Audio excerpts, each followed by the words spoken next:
Yeah, I think it's because I'm trying to stick up for the baseline morality of humanity. It's interesting what you just said earlier as well from the Islamic point of view, that we're born with an innate good and an innate understanding. Yeah. I think that women innately, maybe the world has convinced them otherwise, but from my experiences, the only thing that satisfies them is becoming a mother. Absolutely. And nothing else is going to fill that hole in your heart. No amount of Sex in the City, Starbucks, makeup, Instagram likes, career, all this crap. There's a reason you are sad. And the reason you are sad is because you should have been a mother 8 years ago. And this is why you feel miserable inside. And this is something that females are born innately with, and society is trying to convince it out of them. And that's why you have so much confusion in the world today. And like you said, this is why they ended up being less happy after this liberation than they were before. And I'm not saying that women shouldn't have free choice. I think women should absolutely be allowed to do whatever they want.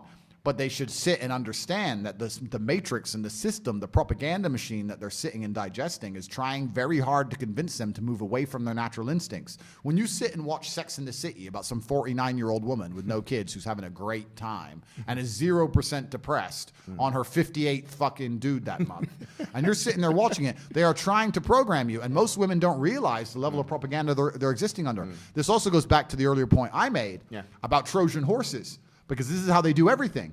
Feminism was about give the women the vote, right?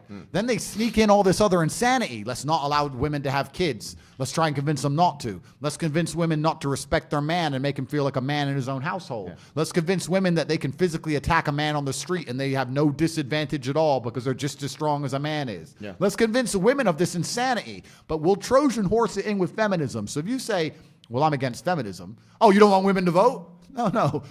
It's the same thing they did with the Green New Deal, right? We want to save the planet and sneak the money in. So you have to also understand, and I wish people were more perspicacious that could understand that any agenda that the mainstream media is purporting, any agenda they're trying to make you swallow, there are hidden agendas and hidden backdoors in all of it. There always will be.